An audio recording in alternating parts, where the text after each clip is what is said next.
What's up, guys? This is Ray J back with another video. And in this one, I want to break down what's happening with SPY, Tesla, and the broader markets. Just know that I am not a financial planner, so take nothing I'm saying as financial advice. Looking at Tesla stock, as you predicted yesterday, we would likely see an attempt to bounce right here. I want to see if Tesla can try to break and hold above 442. If we do, we're looking for 445 and 450 as our potential targets. Now, there is some news coming out that's very important for Tesla. I'm going to break down exactly what that news is, and I'll talk about the charts. But right now, the market's continuing to climb higher, and that is more positive, at least for Tesla.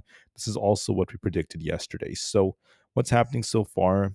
As a reminder, Elon Musk was talking about Tesla and its capabilities, and he mentioned that once again, drivers will technically be able to be distracted while driving because when they are able to use FSD, once again in the upcoming months, when FSD is continuing to develop, they're going to be able to do all kinds of crazy things, according to Elon Musk, while driving. So that's what Musk was talking about, at least very recently. We're seeing lots of headlines about that. But once again, I think that it's very important, at least my opinion, is to just always pay attention when driving, despite the claims. It's always important to be very, very prepared, no matter what. Anyways, other pieces of news came out from Siddhant Awasthi. He once again said that he's leaving Tesla, and then we had some more news that came out that Emmanuel Lamachia, he also would be leaving Tesla. Both of them are the chief project managers, at least for the Model Y and the Cybertruck, and they both announced that they're going to be leaving Tesla. Unfortunately, that's part of why Tesla dipped yesterday. But then this morning, there's a lot of optimism with the government shutdown ending because we have some new developments that came out. The Senate passed a measure that would fund the government up until January 30th. And then after that essentially came out, the House Rules Committee voted on an 8-4 vote to advance this agreement to the House of Representatives. So today, around 4 p.m. Eastern Standard Time, I believe is when the voting is going to be starting. The House of Representatives will be voting upon this agreement. And if they approve this, then it's going to be passed on to President Trump's desk. And then he will sign this into law to end the government shutdown. The market is very optimistic with this news coming out. And that's part of why the market is holding up so nicely. We're still seeing lots of buyers continuing to step in. On top of this, Nvda has some good news coming out as they're looking for insane demand, according to their CEO, Lisa Su. And she mentioned that their data centers are going to continue to do very well, generating, trillions in revenue in the upcoming years. So that's another very, very big claim that came out. And besides that, I just want to remind you all that despite the fact that the government's going to be opening very soon, most likely, in my opinion, we're not going to be expecting the Bureau of Labor Statistics to release all the missing data immediately. It could take a while. It could take many, many weeks to get all the data that was delayed. And that may cause some volatility in the stock market. So we're waiting for that. It may take some time until we get data. And then that also means that CPI will likely not be coming out tomorrow. It's still delayed. Even if the government does reopen, it's still going to be delayed most likely. For today, we have Williams, Paulson, Waller, Bostic, and Myron, all from the Fed, giving speeches between 9:20 a.m. and 12:30 p.m. Eastern Standard Time. So look for some volatility during those times. There could be some moves because of the Fed speakers. And besides that, there's not really much for earnings, but tomorrow we have Walt Disney announcing earnings, so keep that in mind. Anyways, that is it for my analysis of the news. Let's talk about Tesla stock. We're showing some life this morning. There is a wave of optimism with the potential government shutdown ending, and that could help Tesla try to push a little bit higher. I don't want to see Tesla lose 438. If we lose that, we could be looking for a rejection in 433 again. I want to see us hold 438 to push for 445 and eventually 450 as our targets. And we're going to see if Tesla rejects off that or not, but there could be some temporary upside. Right now, we're showing some strength during the pre-market, and I think that Tesla could attempt to go higher.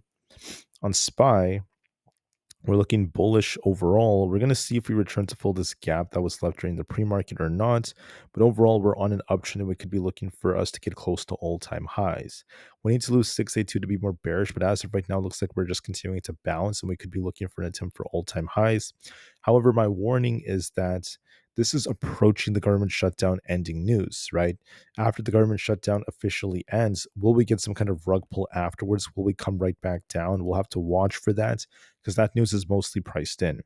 We could go a little bit higher. We could consolidate here before we attempt to go for all-time highs on SPY. So watch that very closely. Same thing with the QQQ. We need to lose 619 to 617 to turn more bearish, especially like 617. As of right now, we're breaking structure and we're favoring. We want to go higher, and we could be looking for 629 to fill this gap up here. Then we're going to see if we get a rejection afterwards. Can we pump first and then reject afterwards with the government shutdown news? As of right now, the chart looks more bullish. So we're approaching this rally as the government shutdown is about to end. But what happens once the government shutdown ends? Do we kind of like pump approaching the news and then get a rug pull afterwards? It's possible, so be very careful. On the IWM, we're looking more bullish. Inverse head and shoulders looking for an attempt for 246 to 248. Then we're going to see if we get a rejection or not. On ES, same thing. We're looking a bit more bullish, looking for the 6,900 area. Then we're going to see if we get a rug pull back down towards 6,850, and we'll see what happens after that. NQ looks like it could be going for 25,800 to 26,000 for some temporary upside, and we'll see if we get a rug pull afterwards. Bitcoin's looking more bullish, looking for 106,000 for some temporary upside. As the market pushes, this could help Tesla push for 445 to 450 for some temporary upside. Nvidia is looking decent. There is a gap to fill, however, back down towards 194, and we're going to see if we bounce off that and continue to uptrend temporarily before potentially churning. So we'll see how it goes. On Aapl, we could be tipping back down towards 272, and we'll see if we bounce. Palantir is holding up nicely with an inverse head and shoulders. We could be revisiting 188s, and we'll see if we bounce off that or not. AMD is looking decent. We're going to see if this consolidates. We got some good news from Lisa Cook, and we could be looking for like, I'm sorry, did I say Lisa Cook? I meant the CEO, Sue. And then we're going to be looking for essentially 255 as our resistance, at least after that, just to see if we go a little bit higher, at least as time goes on. So we could be looking for essentially 255 as our target. On Coinbase, I want to see us break 311. If that breaks, we're looking for essentially 320. On Amazon, we're technically on an uptrend. We could be revisiting 247 before it tries to bounce and continue this uptrend for the 250s. Meta needs to hold above 631. If we hold this, we're looking for 641 as our target. Google might be revisiting 292 before it tries to bounce, but overall it's still looking more bullish. And Microsoft is looking bullish, favoring 513. So that being said, the market is showing some strength right now, and SPY and the QQQ do look like they could continue to uptrend. We're going to see if SPY returns to fill the gap from the morning before it tries to bounce again, and it could get very close to all-time highs. I also want to see the QQQ hold above 625. It might consolidate upon open before it tries to push to fill its gap above. And I think that this could all help Tesla push for 442 and maybe 445. If we break 445, we're looking for 450, which is great and all. The market's pushing, approaching this government shutdown ending news. But here's the thing. What happens after the news comes out? Do we get some kind of rug pull afterwards? Does something change? Please keep that in mind. That's another strong possibility. So for now, we're looking bullish, but be careful once the news comes out. Things could still go south afterwards. Thank you all so much for listening, and peace out.